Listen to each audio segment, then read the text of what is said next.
Good morning, students. Today we are going to continue our first chapter for class 9th subject science, which is matter in our surroundings. So, in the last class, we have already done the three states of matter, which is solid, liquid, and gas.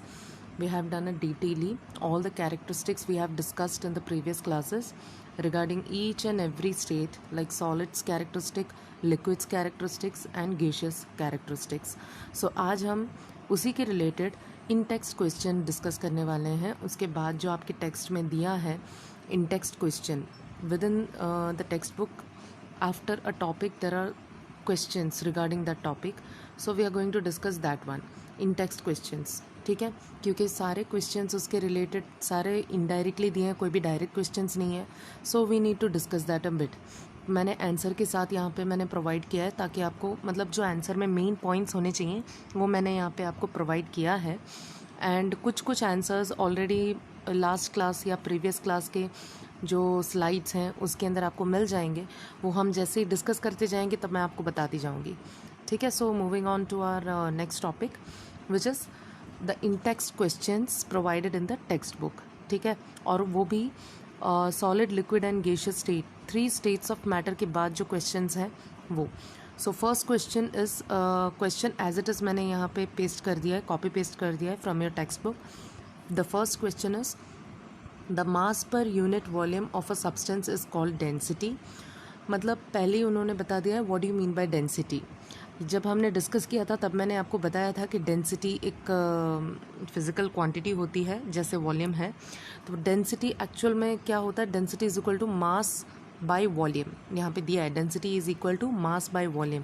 Density किसी भी substance का density आपको कैसे पता चलता है, उसी substance का मास मतलब उसका जो वेइंग है, मास है, वो मास को अगर आप उसके वॉल्यूम से डिवाइड करें. वॉल्यूम क्या होता है, मैंने कहा कि जो भी सब्सटेंस जितना स्पेस लगता है उसको वहाँ पे एक जगह रखने के लिए या तो उसको ऑक्यूपाई करने के लिए जितना भी स्पेस की ज़रूरत है वो उसका वॉल्यूम कहलाता है. ठीक है, तो कोई भी एक सब्सटेंस जैसे कि आपके क्लासरूम में जो चॉक है ना, चॉक जो ब्लैक बोर्ड में लिखते हैं हम, वो चॉक की डेंसिटी अगर आपको पता करनी है तो वो चॉक का मास पहले पता होना चाहिए. चॉक का मास एंड वही चॉक का वॉल्यूम, मतलब वो अगर आप कहीं उसको रखते हो तो वो कितने एयर में कितना वॉल्यूम वो कवर कर रहा है, कितना स्पेस वो कवर कर रहा है उसको बैठने के लिए, that is the volume. So mass divided by volume you will get the density.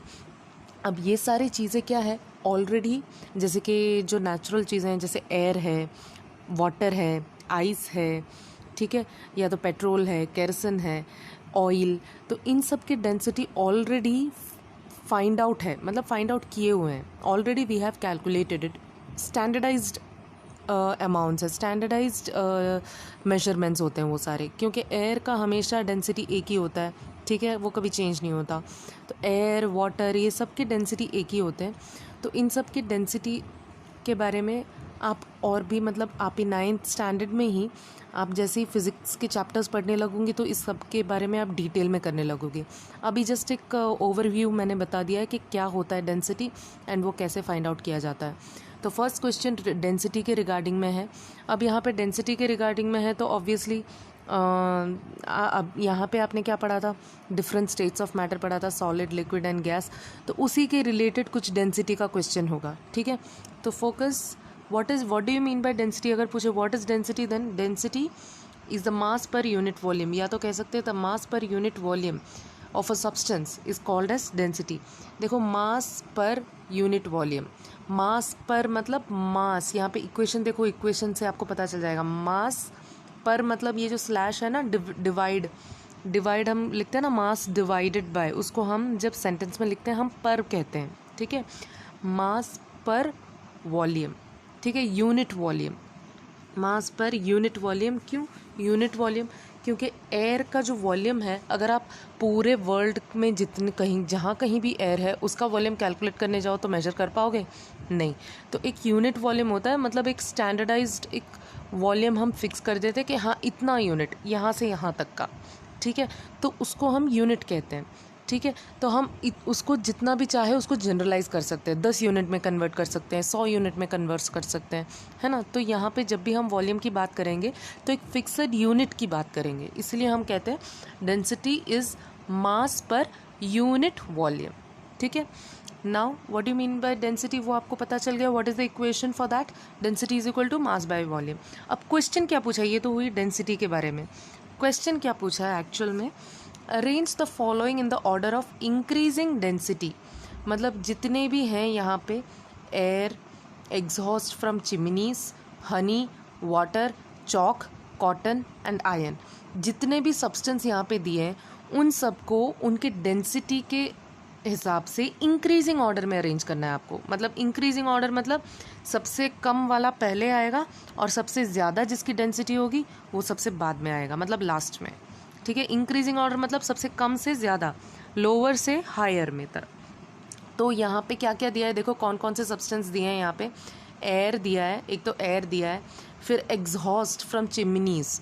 अब देखो air and exhaust from chimney में क्या फ़र्क है, बहुत माइन्यूट सा फ़र्क है, ठीक है। एग्जॉस्ट फ्रॉम चिमनी मतलब वो भी एक प्रकार का एयर ही होता है, बट उसके अंदर कुछ केमिकल्स या तो कुछ अदर गैसेस मिक्सअप हो जाते हैं एयर के अलावा, ठीक है। तो एग्जॉस्ट मतलब वो जो एग्जॉस्ट फ़ैन लगे होते हैं ना बड़े बड़े कंपनीज़ में, या आप केमिस्ट्री या साइंस लैब में जाते हो वहाँ पे भी एग्जॉस्ट फ़ैन लगे होते हैं, बाथरूम्स में, पब्लिक टॉयलेट्स में, हर जगह लगे होते हैं, जहाँ पे आपको अंदर के मतलब बिल्डिंग के अंदर के या रूम के अंदर के गैसेस को बाहर निकालना, इवन किचन्स में भी लगे होते हैं, ठीक है। तो गैस को, अनवांटेड गैस को बाहर निकालना होता है, एयर को बाहर निकालना होता है, तब हम एग्जॉस्ट लगाते हैं। तो चिमनी में से भी जो एग्जॉस्ट जाते हैं उनका डेंसिटी, वो गैस का डेंसिटी, ठीक है। अब ज़रूरी नहीं है वो एक फिक्सड गैस हो, उसमें कुछ भी गैस हो सकता है, कोई भी केमिकल। अगर केमिकल इंडस्ट्री का एग्जॉस्ट चिमनी देखें तो वहाँ से तो केमिकल निकलेंगे। किचन में जाके देखें तो किचन में कुकिंग के रिलेटेड जितने भी गैस आ रहे हैं वो भी एक टाइप के केमिकल्स ही हैं, बट कुकिंग के राइट उतने हार्मफुल नहीं होते, ठीक है, जो केमिकल इंडस्ट्री से बाहर निकलते हैं। ऐसे अलग अलग टाइप के गैसेस चिमनी से बाहर निकलते हैं। तो ये इन जनरल बताया गया है, exhaust from chimneys and air. Third one is Honey, शहद, जो जिसको हम शहद कहते हैं, हनी। वाटर, पानी, चॉक, कॉटन एंड आयरन, ठीक है। तो इतनों का डेंसिटी आपको इंक्रीजिंग ऑर्डर में अरेंज करना है। तो एक बात ध्यान रहे, यहाँ पे जो मैंने डेंसिटी का मेजरमेंट दिया है वो आपके अंडरस्टैंडिंग के लिए दिया है, आपको बाय हार्ट करने की ज़रूरत नहीं है। आपको वाटर का ज़रूर बाय हार्ट करना है, वो पर फिज़िक्स के चैप्टर्स जैसे हम कवर करेंगे वहाँ पे आपको ज़रूरी पड़ेगा कि वाटर का डेंसिटी क्या है वो सब बाय हार्ट कर लेना है। बट यहाँ पे जितने भी मैंने दिए हैं डेंसिटी, तो वो सारे डेंसिटी के अमाउंट मेजरमेंट जो है वो आपको बाय हार्ट नहीं करना है, it's just for your reference, आपको समझ में आने के लिए, ठीक है, इसलिए दिया है। अब यहाँ पे डेंसिटी, एक और चीज़ मैं डेंसिटी के बारे में आपको बता देती हूँ। डेंसिटी एक्चुअल में देखो क्या है डेंसिटी,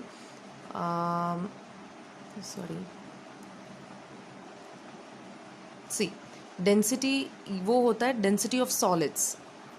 एक चीज़ आपको याद रखना है, state of matter, solid, liquid, gas जो है उसमें डेंसिटी सॉलिड का जो है वो हमेशा हाईएस्ट रहता है।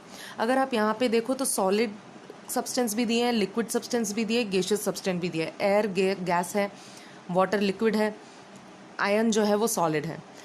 ऐसा मन में रख देना कि जो भी सॉलिड सब्सटेंस है उनकी डेंसिटी हमेशा ज़्यादा रहती है, क्योंकि उनके पार्टिकल्स बहुत ही पास पास में अरेंज्ड होते हैं। एंड उसका मास, अगर आप यूनिट, एक पर्टिकुलर एरिया का मास अगर आप देखो तो आपको बहुत ही ज़्यादा मास मिलेगा, ठीक है, मास बहुत हाई होगा सॉलिड आइटम्स का। एंड ऐसा ध्यान, मैंने हमेशा बताया था कि कोई भी इक्वेशन में जो न्यूमरेटर होता है, ठीक है, मास डिवाइडेड बाय वॉल्यूम है, न्यूमरेटर जो होता है वो डायरेक्टली प्रोपोर्शनल होता है डेंसिटी से, है ना। समझ में आ रहा है, मैंने 8th स्टैंडर्ड में आपको क्लियरली बताया था इन्वर्सली प्रोपोर्शनल, डायरेक्टली प्रोपोर्शनल कैसे कैलकुलेट करते हैं। जब हमने फोर्स का चैप्टर पढ़ा था तब मैंने वो क्लियर कट बताया था कि कैसे numerator and denominator inversely and directly proportional होते हैं। अब यहाँ पे ये density is equal to mass divided by volume है, तो यहाँ पे मास जैसे जैसे इंक्रीज होगा डेंसिटी भी इंक्रीज होगा। क्यों? क्योंकि डेंसिटी और मास डायरेक्टली प्रोपोर्शनल में आता है। Mass is the numerator, therefore numerator and the right hand side, यहाँ पे जो इतना भाग है दे आर डायरेक्टली प्रोपोर्शनल, एक बढ़ेगा दूसरा भी बढ़ेगा। वॉल्यूम क्या है? वॉल्यूम जैसे जैसे कम होता जाएगा डेंसिटी वैसे वैसे बढ़ता जाएगा, ठीक है। They are inversely proportional, denominator में जो है वो इन्वर्सली प्रोपोर्शनल होता है। सो नाउ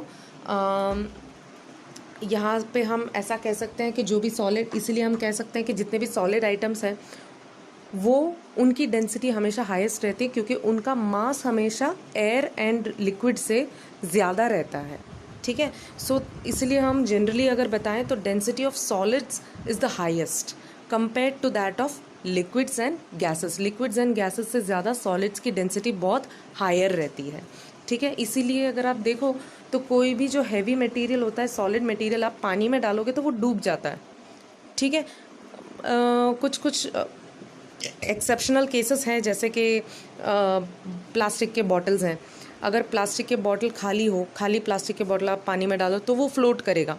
तो उसका रीज़न है, वो आप डिटेल में जो फिज़िक्स के चैप्टर्स आते हैं तो उसके डिटेल में आप वहाँ पे बहुत क्लियरली वो वहाँ पे सीख जाओगे कि क्यों वो फ्लोट होता है एंड क्यों कुछ कुछ मटेरियल सिंक हो जाता है, डूब जाता है, ठीक है। तो यहाँ पे इतना ध्यान रखिएगा, डेंसिटी ऑफ सॉलिड मटेरियल के डेंसिटी हमेशा हायर रहते हैं लिक्विड एंड गैस से। तो यहाँ पे अगर आपको इंक्रीजिंग ऑर्डर में अरेंज करना है तो आप कैसे अरेंज करोगे? एयर जो होगा गैस का सबसे कम होगा हमेशा, ठीक है। तो ये एक बात ध्यान रखना, अगर आपके पास कोई डाइजेस्ट हो या तो कहीं कोई भी गाइड है तो उसमें कभी कभी कहीं कहीं पे एयर सेकंड नंबर पे आ जाता है, exhaust from chimney first number पे चला जाता है।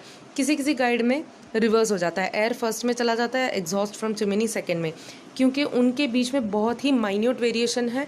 और वो भी exhaust from the chimney, that depends upon the gas. कभी कभी एयर के एकदम आसपास ही होता है, जो एग्जॉस्ट चिमनी से निकलता है उसकी डेंसिटी एयर के साथ अगर कंपेयर करो एकदम माइन्यूट वेरिएशन है, बहुत पॉइंट वाइज वेरिएशन आता है, इसीलिए ऑलमोस्ट सेम ही कह सकते हैं, कभी कभी आगे पीछे हो जाता है, ठीक है। बोथ आर एयर, तो air and exhaust from chimney पहले आएगा। इंक्रीजिंग ऑर्डर मतलब सबसे लोअर लेवल से आपको जाना है, lower level air and exhaust chimney, and उसके बाद आएगा हनी, क्योंकि एयर के बाद अगर आप देखोगे कोई भी मटेरियल ऐसा नहीं है जो एयर रिलेटेड है, गैसियस रिलेटेड है, बाकी सारे या तो लिक्विड है या तो सेमी लिक्विड है या तो सॉलिड आइटम है, ठीक है। तो एयर का हो गया, दे आर द लोएस्ट। अब लिक्विड की तरफ बढ़ते हैं, एयर से ज़्यादा थोड़ा लिक्विड का आता है, तो प्योर लिक्विड नहीं, कुछ अमाउंट, जैसे कि ये वाटर आएगा, ठीक है। हनी नीचे आएगा, यहाँ पे मैंने ऑर्डर थोड़ा इनकरेक्टली दिया है, यहाँ पे आप देखोगे तो यहाँ पे वाटर बाद में आएगा, ठीक है। वाटर ये आपको अपने आप से अरेंज करके लिखना है, ये मैंने आपको डायरेक्टली इन्फॉर्मेशन दिया है यहाँ पे कि डेंसिटी एक एक की कितनी है, ठीक है। तो उसके हिसाब से आपको अरेंज करना है इंक्रीजिंग ऑर्डर में, ठीक है। क्वेश्चन पूछा है कि इंक्रीजिंग ऑर्डर में अरेंज करो, तो यहाँ पे ये मैंने इन्फॉर्मेशन दिया है, this is not the increasing order, exact increasing order नहीं है, मैंने हर एक की डेंसिटी यहाँ पे प्रोवाइड की है एज जैसे क्वेश्चन में एयर का, एग्जॉस्ट का, हनी का, वाटर का, चॉक, कॉटन, आयन। तो ये जो क्वेश्चन में दिया है एज इट इज़ मैंने यहाँ पे इन्फॉर्मेशन प्रोवाइड किया है, you have to make it in the increasing order. अब देखो air and exhaust from the chimney आप कैसे भी लिख सकते हो, मोस्ट प्रॉबेबली आप एयर फर्स्ट लिखोगे वो अच्छा रहेगा, क्योंकि प्योर होता है, उसके अंदर कोई एक्स्ट्रा चीज़ें नहीं होती, तो एयर का डेंसिटी सबसे लोअर कंसिडर किया जाता है, उसके बाद exhaust from the chimney, and then देखो किसका सबसे ज़्यादा है यहाँ पे, उसके बाद क्या आता है सबसे लोअर, वाटर, ठीक है। मतलब एयर जैसे ही matter gaseous state of matter खत्म हुआ तो लिक्विड में आ गया, ठीक है। वाटर, प्योर वाटर जो है उसका 1 होता है ग्राम पर सेंटीमीटर क्यूब, एंड वाटर के बाद किसका होता है, देखो हनी, ठीक है। मतलब हनी जो है, हनी अगर आप ध्यान दोगे तो it is neither a liquid neither a solid, एक बीच का स्टेट है, ठीक है। तो उसके बाद हनी आएगा, एंड उसके बाद क्या आएगा, कॉटन, ठीक है, क्योंकि कॉटन जो है प्योरली सॉलिड भी नहीं है, थोड़ा समवॉट फ्लेक्सिबल है, कॉटन का जो डेंसिटी है 1.52, उसके बाद वो आएगा, एंड देन चॉक। अगर आप मास पे जाओ, चॉक एंड आयन में कौन किसका मास ज़्यादा होता है, ऑब्वियसली आयन का होता है, तो चॉक आएगा, नेक्स्ट वन इज़ चॉक, ठीक है। 2.499 समथिंग के पास है, तो ये चॉक का डेंसिटी है, तो उसके बाद चॉक आएगा, एंड देन लास्ट में आयन, ठीक है। तो ये यहाँ पे जो मैंने डेंसिटी मेजरमेंट दिए हैं, it is just for your reference, ताकि आपको समझ में आए कि हाँ इसकी डेंसिटी इतनी है तो ये इंक्रीजिंग ऑर्डर में, बट इसका लॉजिक क्या है बिहाइंड, इसके जो मेजरमेंट के पीछे का लॉजिक क्या है। सॉलिड आइटम जो भी हैं उनकी डेंसिटी बहुत ही ज़्यादा होते हैं, जैसे आप देख सकते हो आयन की बहुत ही ज़्यादा है, 7 के आसपास आ रहा है, ठीक है। एंड लिक्विड जो होता है वो गैस और सॉलिड के बीच में आता है डेंसिटी, एंड जो गैस होता है वो सबसे लोएस्ट लेवल पे चला जाता है। ठीक है, तो यहाँ पे क्वेश्चन में ये कहा है कि arrange the following in the increasing order of the density, मतलब इनके डेंसिटी को आप इनके डेंसिटी के हिसाब से आपको इंक्रीजिंग ऑर्डर में अरेंज करना है। तभी आपको यहाँ पे डेंसिटी के मेजरमेंट से ज़्यादा क्या लॉजिक दिमाग में रखना है, density of solid is highest, solid की डेंसिटी हाई होती है, लिक्विड की उससे भी कम होती है, गैस की सबसे कम होती है, उसके हिसाब से आपको ये अरेंज करना है। ठीक है, I hope you have got this answer. बहुत ही ट्विस्टिंग क्वेश्चन है, इसमें थोड़ा लॉजिक भी आपको लगाना पड़ेगा। ज़रूरी नहीं है कि अगर एग्ज़ाम में आए तो यही वाले एग्जाम्पल्स आएँ। ठीक है, कुछ और एग्जाम्पल्स आ सकते हैं, जैसे हनी के जगह कोई और आपसे पूछ सकते हैं, जैसे ब्लड पूछ सकते हैं। ठीक है, ब्लड की डेंसिटी, ब्लड और एयर में किसकी डेंसिटी ज़्यादा होगी, ऑब्वियसली ब्लड की होगी क्योंकि ब्लड लिक्विड फॉर्म में है। ठीक है, तो ऐसे कोई भी एग्जांपल्स पूछ सकते हैं, बस आपको ये लॉजिक याद रखना है, सॉलिड की डेंसिटी हमेशा हायर होती है लिक्विड एंड गैस से। ठीक है, अगर लिक्विड एंड गैस आपको कंपेयर करने के लिए दिया है तो ऑब्वियसली लिक्विड की ज़्यादा होगी। ठीक है, so moving on to the next question, tabulate the difference in the characteristics of states of matter. ये हमने लास्ट स्लाइड्स में ऑलरेडी मैंने प्रोवाइड किया था एक बट मैंने कंपैरिजन टैबुलेट बोला है, मतलब टैबुलर कॉलम में यहाँ पे आपको लिखना है, तीन स्टेट्स को कंपेयर करके लिखना है। तो यहाँ पे मैंने दिया है आपको ये रहा। ठीक है, तो ये कुछ भी नहीं है, इसके अंदर जो भी मैंने पॉइंट दिया है ये ऑलरेडी हमने लास्ट 2 क्लासेस में डिस्कस किए हुए पॉइंट्स है, वही पॉइंट्स मैंने यहाँ पे सिर्फ फ़र्क सिर्फ इतना है, वहाँ पे मैंने सेंटेंस वाइज लिखा था, उसको मैंने यहाँ पे टेबल में कर दिया है। ठीक है, तो आपके रेफरेंस के लिए मैंने ये दिया हुआ है। एक साइड में कैरेक्टरिस्टिक्स हैं सारे जो हमें कंपेयर करने हैं तीनों स्टेट्स के, जैसे कि शेप है कैरेक्टरिस्टिक्स, सॉलिड का फिक्सड शेप होता है, liquid no fixed shape, gas no fixed shape, volume fixed volume liquid का, गैस का no fixed volume. Rigidity and fluidity एक साथ लिखा है क्योंकि रिजिडिटी जैसे ही किसी मटेरियल का होता है वैसे ही फ्लूइडिटी भी इफेक्ट करता है, मतलब जितना ज़्यादा हार्ड रिजिडिटी, हार्डनेस जितना ज़्यादा हार्ड तो उतना वो कम फ्लो करेगा। ठीक है, जैसे कि सॉलिड है वो हाईली रिजिड है इसलिए कैन नॉट फ्लो, लिक्विड जो है वो रिजिड बिल्कुल भी नहीं है इसलिए can flow, even gas are not rigid, they can flow. ठीक है, इंटरमोलिकुलर फोर्स, ये मैंने बताया था कि पार्टिकल्स के बीच में जो फोर्स ऑफ अट्रैक्शन होता है उसको हम इंटरमोलिकुलर फोर्स कहते हैं। सॉलिड्स में वो मैक्सिमम होता है क्योंकि पार्टिकल्स बहुत पास में अरेंज्ड है। लेस देन लिक्विड में लेस देन सॉलिड से कम होता है एंड गैस से ज़्यादा होता है। ठीक है, इंटरमोलिकुलर स्पेस मतलब नेक्स्ट कैरेक्टरिस्टिक, पार्टिकल्स के बीच में जो स्पेस होता है वो।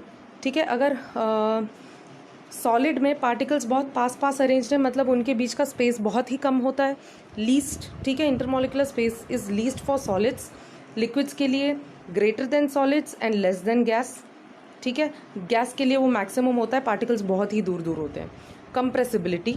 कंप्रेसिबिलिटी मतलब किसी मटेरियल को प्रेस करने की एबिलिटी, क्योंकि उसके अंदर जितना ज़्यादा स्पेस होता है पार्टिकल्स के बीच में उतना ज़्यादा हम उसको प्रेस कर सकते हैं, कंप्रेस कर सकते हैं। सो सॉलिड में इंटरमोलिकुलर स्पेस कम है, दैट मीन्स कंप्रेसिबिलिटी बहुत ही कम होगी। नेग्लिजिबल मतलब बिल्कुल भी नील। ठीक है, liquid compress to a little extent, थोड़ा हम कंप्रेस कर सकते हैं, to a little extent. And gases highly compressible, gas के पार्टिकल्स बहुत ही दूर सिचुएटेड हैं, स्पेस ज़्यादा है पार्टिकल्स के बीच में इसलिए वो ज़्यादा कंप्रेसिबल हैं। This is the second question answer, you can refer here. And second में बी करके एक ऑप्शन दिया है, कमेंट अपॉन द फॉलोइंग। जितने कैरेक्टरिस्टिक नीचे दिए हैं उनके बारे में आपको लिखना है। Rigidity you have already got in your slide, in the previous slide, check that slide जो लास्ट क्लास में हमने किया था, उसके अंदर ऑलरेडी मैंने प्रोवाइड किया है। Rigidity, compressibility, fluidity, filling of a gas in a container, shape, kinetic energy and density. Density आपको यहाँ से मिल जाएगा, ये रहा डेंसिटी का। ठीक है, फर्स्ट स्लाइड में मैंने यहाँ पे डेंसिटी का दिया है, this is the densities.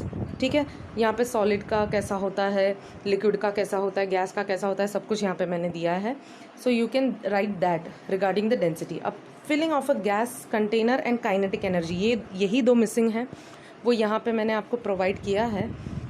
Filling of a gas in a container, remember आप जो भी लिखोगे उसमें you have to add the states of matter, different states of matter. तो filling of a gas in a container यहाँ पे फिक्सडली दिया है कि गैस अगर एक कंटेनर में फिल करें तो उसके पार्टिकल्स के नेचर के बारे में आपको यहाँ पे लिखना है, कमेंट करना है।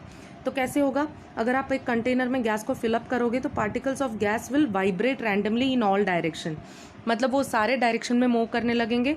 The intermolecular force is negligible, उनके बीच का फोर्स बहुत ही कम है, इसीलिए वो ज़्यादा दूर मूव करने लगेंगे। एंड जितना तक वो कंटेनर है वो सारे कंटेनर में फिलअप हो जाएंगे। So the gas can be filled in a container. ठीक है, now about the kinetic energy that also I have given. फिर भी आपको लिखना ये है कि what do you mean by kinetic energy, वो पहले आपको लिखना है। The energy possessed by particles of matter due to their motion, मतलब कोई भी पार्टिकल अगर मूवमेंट में है then that particle possess kinetic energy. ठीक है, तो मूविंग पार्टिकल जितने भी हैं वो सारे काइनेटिक एनर्जी होते हैं। एंड काइनेटिक एनर्जी के जो एक्स्ट्रा नोट्स हैं सॉलिड का, लिक्विड का, वो सब मैंने अलग से टेम्परेचर के रिलेटेड वो पहले वाले स्लाइड्स में है, वो भी आप ऐड कर सकते हो यहाँ पे। ठीक है, now moving on to the third question, give reasons for the following. ये चारों स्टेटमेंट के आपको रीजन देना है। First one is a gas fills completely the vessel in which it is kept. जो गैस है वो पूरे वेसल, अगर आप कोई भी गैस एक वेसल में फिलअप कर दो तो पूरा वेसल भर जाएगा, है ना, पूरा वेसल भर जाएगा।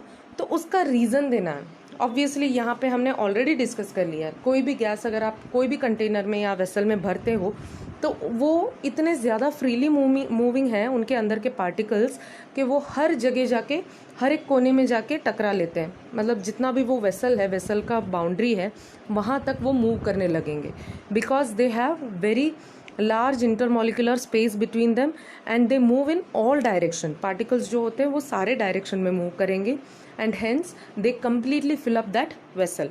तो ये इसका रीज़न मैंने यहाँ पे अलग से दिया है। ठीक है, ये एज इट इज़ आपको लिखने की ज़रूरत नहीं है, आप अपने ओन वर्ड्स में भी लिख सकते हो, बस पॉइंट्स उसके अंदर होनी चाहिए, जैसे कि इंटरमॉलिकुलर फोर्स गैस पार्टिकल्स का क्या होता है, इंटरमॉलिकुलर स्पेस क्या होता है, and gas particles four direction, all the 4 directions में वो मूव करते हैं। तो ये सारे पॉइंट्स होने चाहिए। लास्ट में आप लिख सकते हो, इसलिए काइनेटिक एनर्जी गैशियस पार्टिकल्स की बहुत हाई है, इसीलिए क्या है, thus the particles move in all direction and fill the vessel completely in which it is kept. ठीक है, तो यही रीज़न देना है।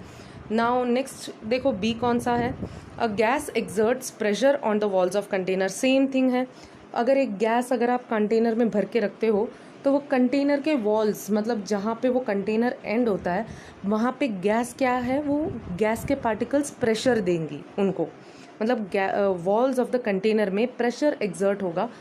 तो उसका रीज़न देना है, क्यों प्रेशर एक्सर्ट होगा, क्योंकि गैस के पार्टिकल्स में बहुत ज़्यादा काइनेटिक एनर्जी होती है, बहुत ज़्यादा वो मूव करते हैं एंड इसीलिए they continuously vibrate, continuously they are moving. ठीक है, और कंटिन्यूसली मूव करते हैं एंड जैसे ही जहाँ पे उनको एक बाउंड्री लग जाता है, जैसे कि कंटेनर है तो कंटेनर के वॉल्स जो हैं वो बाउंड्री के तौर पे एक्ट करते हैं एंड जैसे ही ये फास्ट मूव करके वॉल्स में जाके टकराते हैं तो वहाँ पे एक प्रेशर आता है। ठीक है, क्योंकि पार्टिकल्स बहुत हाईली मूविंग है, बहुत ज़्यादा काइनेटिक एनर्जी है उनमें, इसलिए जितने भी कंटेनर के वॉल्स हैं वहाँ पे हर जगह 4 डायरेक्शन में ही ये प्रेशर एक्सर्ट करती है। ठीक है, तो दैट इज़ द रीज़न। कैसे लिखोगे आप, वहाँ पे भी इंटरमॉलिकुलर फोर्स का मेंशन करना है आपको, गैस पार्टिकल्स के बीच में इंटरमॉलिकुलर स्पेस के बारे में मेंशन करना है एंड देन काइनेटिक एनर्जी के बारे में मेंशन करना है कि काइनेटिक एनर्जी जो है वो बहुत हाई है and they are constantly vibrating and colliding with one another. बहुत ज़्यादा मूव करती है, इसलिए आपस में बहुत ज़्यादा टकराते हैं पार्टिकल्स, या तो particles and the walls of the container बहुत ज़्यादा टकराते हैं एंड जिससे क्या कह सकते हैं कि moving particles exert pressure on the walls of the container. Same reason है, आपको बस लॉजिक अलग अलग तरीके से उसको, मतलब लॉजिक सेम है उसके अंदर का, बट आपको आंसर जो है वो अलग अलग तरीके से थोड़ा डाइवर्ट करके लिखना है, जो क्वेश्चन पूछा है उसके हिसाब से लिखना है। ठीक है, now third, a wooden table should be called a solid. क्यों हम वुडन टेबल को सॉलिड कहते हैं, उसका रीज़न देना है। क्यों कहते हैं वुडन टेबल को सॉलिड, क्योंकि दिखता सॉलिड है। ये आंसर लिखोगे कि वो दिखता सॉलिड है, बिल्कुल भी नहीं। अगर ऐसे क्वेश्चन आ रहे हैं then you have to focus on the particles, solid के, लिक्विड के, गैस के पार्टिकल्स कैसे बिहेव करते हैं उसके बारे में आपको लिखना होगा। ठीक है, तो देखो थर्ड सी, द पार्टिकल्स, यहाँ पे कह सकते हैं कि सॉलिड के पार्टिकल्स का नेचर क्या है, कैरेक्टरिस्टिक क्या है, वो हाईली रिजिड होते हैं। क्योंकि पार्टिकल्स बहुत ही पास पास में अरेंज्ड होते हैं। इंटरमॉलिक्यूलर फोर्स ऑफ अट्रैक्शन बहुत ही ज़्यादा है, इंटरमॉलिक्यूलर स्पेस बहुत ही कम है, स्पेस उनके बीच में बहुत कम है, इसलिए वो ज़्यादा रिजिड है। इसीलिए क्या कह सकते हैं, it is completely a solid. ठीक है, so the particles of wooden table are very close to each other, it can not be compressed, उसको दबा भी नहीं सकते, it retain shape even in the force, अगर आप जोर से उसको ऊपर या बाहर से एक्सटर्नल कोई फोर्स भी दे रहे हो तब भी वो उसका शेप क्या है वो रिटेन करता है, कंप्रेस नहीं होगा, दबेगा नहीं। It has all the characteristic of a solid, solid के जितने भी कैरेक्टरिस्टिक हैं वो वुडन टेबल सेटिस्फाई करते हैं, इसलिए हम उसको वुडन टेबल को सॉलिड के कैटेगरी में डालते हैं। ठीक है, तो सेम क्वेश्चन ऐसे भी पूछ सकते हैं, why water is considered as an liquid. ठीक है, why water is a liquid, तो सेम रीज़न आपको वहाँ पे भी देना है कि लिक्विड के जितने भी कैरेक्टरिस्टिक हैं, पार्टिकल्स जो हैं फिक्सड शेप नहीं, फिक्सड शेप के बारे में, कंप्रेसिबिलिटी के बारे में, तो वो सब लिख के लास्ट में आपको लिखना है कि all the characteristic of water matches with the characteristic of a liquid, so we consider water as a liquid. ठीक है, ऐसे कोई भी क्वेश्चन कहीं पे भी पूछ सकते हैं, तो आपको सिर्फ लॉजिक लगाना है कि ज़रूरी नहीं है कि सेम यही पूछेंगे कि wooden table is called as solid, why. उल्टा भी पूछ सकते हैं, carbon dioxide is oxygen gas is considered a gaseous, oxygen gas is considered comes under a gaseous state, oxygen gas comes under a gaseous state, why? क्यों oxygen gas को gaseous state के under माना जाता है, क्यों? ठीक है, तो वहाँ पे भी सेम आंसर गैस के पार्टिकल के रिलेटेड लिखना है आपको। ठीक है, so this was all about the third question, and third question में फोर्थ देखते हैं, चलो D, we can easily move our hand in air. Air में क्या है, आप इजीली हैंड को वेव कर सकते हो, वेव मतलब हिला सकते हो, हैंड को मूव कर सकते हो, but to do the same through a solid block of wood we need a karate expert. Question में ही दिया है, अगर आपको सॉलिड, जैसे आप हवा में हाथ अपना मूव करते हो, वैसे ही अगर आपको सॉलिड वुड में अगर आपको मूव करना है, आर पार सॉलिड ब्लॉक ऑफ वुड के आर पार आपको हाथ करना है, तो आपको एक कराटे एक्सपर्ट की ज़रूरत है। क्यों? क्योंकि कराटे एक्सपर्ट के हाथ में बहुत ज़्यादा स्ट्रेंथ है, इसीलिए नहीं, यहाँ पे आपको एग्जैक्टली साइंटिफिक रीज़न समझाना है इसका। सी, यहाँ पे भी आप क्या समझाओगे, सॉलिड गैस के बीच में बहुत ही ज़्यादा, पार्टिकल्स के बीच में बहुत ही ज़्यादा स्पेस है, intermolecular space between the particle is very high. ठीक है, इसीलिए क्या है, थोड़ा सा अगर आप फोर्स दोगे तो उसके बीच में आप हाथ वेव कर सकते हो, एयर में पार्टिकल्स के स्पेस के बीच में आप हाथ वेव कर सकते हो। बट अगर आप वुडन टेबल की बात करो तो उनके पार्टिकल्स इतने ज़्यादा पास में अरेंज्ड है कि आपको अगर उसके बीच में से हाथ को वेव करना है तो आपको उससे भी ज़्यादा, उनके बीच में जितना फोर्स है उससे भी ज़्यादा फोर्स आपको हाथ में अप्लाई करना पड़ेगा। मतलब वो जो सॉलिड वुडन ब्लॉक है उनके अंदर पार्टिकल्स के बीच में जितना भी इंटरमॉलिक्यूलर फोर्स है, वो फोर्स से ज़्यादा फोर्स आपको हाथ से देना पड़ेगा, तभी जाके आप उसके बीच में से हाथ को निकाल सकते हो। इसीलिए क्वेश्चन में दिया है कि कराटे एक्सपर्ट ही कर सकते हैं वो। ठीक है, so hence the intermolecular force between particles is very high in solids, therefore an extremely large amount of external force is required to move through the wooden block. ठीक है, तो यहाँ पे क्वेश्चंस जितने भी हैं आपको अभी तक पता चल गया होगा, सारे इनडायरेक्ट क्वेश्चन हैं। डेफिनेशन जैसे आपने 8th स्टैंडर्ड में मोस्टली किया था वैसे वाले नहीं है कि व्हाट इज़ ये, why is this, give example, list out, ऐसे वाले क्वेश्चन नहीं है। यहाँ पे इनडायरेक्ट क्वेश्चन दिया जाता है, उसका साइंटिफिक रीज़न आपको खुद से लिखना होता है, तो टॉपिक अच्छे से समझोगे तभी जाके आप लिख पाओगे। So this was all about the third question which was completely indirect, you have to give the scientific reason behind that. And next is the fourth question, liquids, वो भी इनडायरेक्ट क्वेश्चन है। लिक्विड्स जनरली, ये question बहुत important है, 1-2 बार पूछ चुका है exam में ऑलरेडी, रिपीटेडली उन्होंने पूछा हुआ है। Fourth question, liquids generally have lower density as compare to solids. हमने डेंसिटी के बारे में जब पढ़ा था तब हमने पढ़ा था कि सॉलिड की डेंसिटी बहुत ही हाई होती है कंपेयर टू लिक्विड। ठीक है, तो वही फैक्ट यहाँ पे दिया है कि liquids have generally lower density compare to solid, solid से डेंसिटी उनकी कम होती है लिक्विड्स की। But you must have observe that ice floats on water, but आपने ये भी देखा होगा आइस जो है, आइस पानी में फ्लोट करता है, ठीक है। तो उसका रीज़न आपको देना है। अगर आइस के बारे में हम कहें तो ice is considered as a solid, water is considered as a liquid. अगर लिक्विड की डेंसिटी सॉलिड से कम है तो फिर आइस क्यों पानी में फ्लोट होता है, ये पूछा है, ठीक है। तो इसमें थोड़ा एक वेरिएशन है, उसके अंदर का जो केमिकल स्ट्रक्चर है वो थोड़ा आपको ध्यान देना है, इसीलिए मैंने यहाँ पे फिगर दिया है ताकि आपको समझ में आ जाए। अब यहाँ पे ये जो फिगर दिया, आपको पता है कि आइस एंड पानी दोनों वाटर है, H2O। अगर आप केमिकल स्ट्रक्चर आइस एंड पानी का लिखो, दोनों का केमिकल स्ट्रक्चर H2O होता है, ठीक है। अब अगर आप लिक्विड टाइप मतलब जो वाटर है उसकी H2O का स्ट्रक्चर देखोगे तो कुछ ऐसे दिखाई देगा आपको, जहाँ पे मैंने फिगर दिया है, देखो रैंडमली अरेंज्ड है, कोई फिक्सड शेप नहीं है उसके बीच में, इधर उधर हर जगह आपको H2O मॉलिक्यूल मिल जाएंगे पानी में। When it comes to ice, जो सॉलिड पानी को ही आप जब फ्रीज कर देते हो, जब आइस में कन्वर्ट हो जाता है, तो आइस जो है यहाँ पे, आइस का अगर आप देखोगे तो एक पर्टिकुलर स्ट्रक्चर है यहाँ पे, देखो crystalline structure, diamond shape structure होते हैं, और ये जितने भी मॉलिक्यूल्स हैं वो सारे H2O मॉलिक्यूल है। तो जैसे ही वो आइस में फ्रीज हो जाते हैं तो उनके जितने भी पानी के जितने भी मॉलिक्यूल्स होते हैं वो एक क्रिस्टलाइन स्ट्रक्चर ले लेते हैं, जिससे उनके बीच में ज़्यादा स्पेस क्रिएट हो जाता है। आप देख सकते हो कि एक मॉलिक्यूल और दूसरे मॉलिक्यूल के बीच में बहुत ही ज़्यादा स्पेस है, बट अगर आप पानी के मॉलिक्यूल्स में देखो तो बीच में बिल्कुल भी स्पेस नहीं है मॉलिक्यूल्स के बीच में, है ना। तो अगर आप ये दो स्ट्रक्चर को कंपेयर करोगे तो कौन सा ऐसा सब्सटेंस है जिसके अंदर सबसे ज़्यादा इंटर मॉलिक्यूलर स्पेस होता है, मॉलिक्यूल्स के बीच में सबसे ज़्यादा स्पेस किसका है, आइस का। मतलब आइस पानी के कंपेयर में उनके अंदर इंटरमॉलिक्यूलर स्पेस ज़्यादा है, and ice will completely behave as an gas. Gas के बीच में भी बहुत ही ज़्यादा स्पेस है पार्टिकल्स के बीच में, वही प्रॉपर्टी आइस भी देगा, क्योंकि यहाँ पे भी अगर आप देखोगे दो मॉलिक्यूल के बीच में बहुत ही ज़्यादा स्पेस है, ठीक है।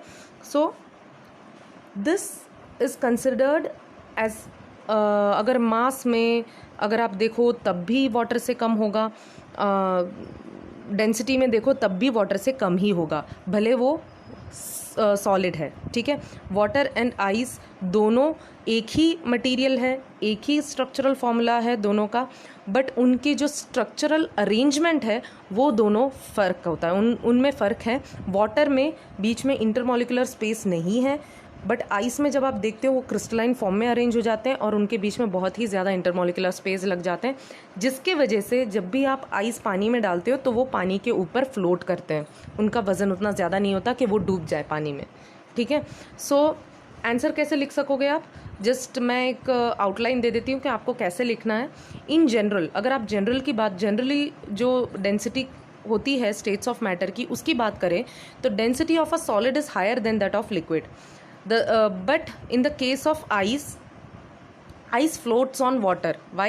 The structure of ice is crystalline with vacant spaces. आप देख सकते हो आइस का स्ट्रक्चर जो है क्रिस्टलाइन होता है एंड उनके बीच में बहुत ही ज़्यादा वेकेंट स्पेस है, ठीक है। Due to the vacant space between the particles the density of ice is less than that of water. इसीलिए ही इंटरमॉलिक्यूलर स्पेस बहुत ज़्यादा है, वेकेंट स्पेस ज़्यादा है, इसीलिए पानी से आइस का डेंसिटी बहुत कम होता है, therefore ice floats on water, ठीक है।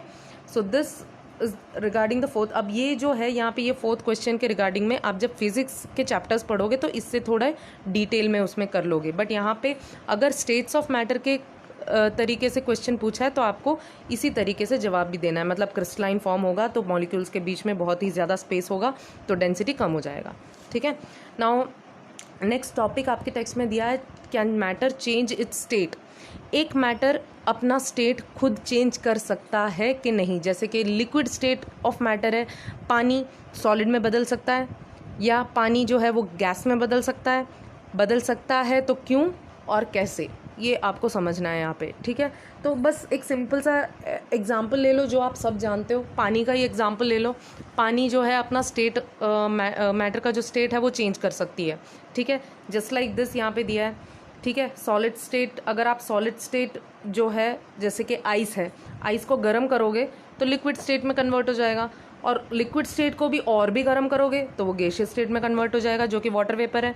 और गैसियस स्टेट को भी उल्टा भी हम रिवर्स भी कर सकते हैं। जैसे गैसियस स्टेट है उसको कंडेंस करोगे आप, जितना भी वाटर वेपर ऊपर आ रहा है उसको कंडेंस करके कूल करोगे, ठंड कूलिंग इफेक्ट दोगे, then it will be again converted back to liquid. And liquid को भी अगर आप उल्टा कूल करोगे तो वो वापस से आइस फॉर्म में बन जाएगा। तो इट इज़ कम्प्लीटली रिवर्सिबल। ठीक है, आप रिवर्ट भी कर सकते हो ये प्रोसेस को, मतलब change of state of matter जो है उसको कम्प्लीटली तीन स्टेट में चेंज कर सकते हैं, provided you have to give the temperature. आपको उसके कंडीशंस देने होते हैं बाहर से, या तो टेम्परेचर देना होता है या तो कूलिंग इफेक्ट देना होता है, हॉटनेस या कोल्डनेस, टेम्परेचर बढ़ाना होता है या टेम्परेचर घटाना होता है। जो भी है बाहर से एक कंडीशन आपको देना ज़रूरी है मैटर को चेंज करने के लिए, उसके स्टेट को चेंज करने के लिए। You all know that water has 3 state, solid जो है आइस, लिक्विड वाटर, गैस जो है वाटर वेपर। तो उसको ऐसे चेंज करते हैं। इसकी डिटेल हम नेक्स्ट क्लास में करेंगे विथ एक्टिविटीज़। आपके टेक्स्ट बुक में एक्टिविटीज़ भी दिए हैं, एंड जितने भी मैंने जो इन टेक्स्ट क्वेश्चंस अभी समझाए हैं you have to write it in the notebook. और आंसर्स भी मैंने प्रोवाइड किया हुआ है। कुछ आंसर पुराने वाले स्लाइड में से आपको मिल जाएंगे जो मैंने डिस्कस किया है। ठीक है, so you have to write that all the in text question in your science notebook. And regarding this topic, can matter change its state, we will continue it in the next class with proper activities. So till then, bye and take care.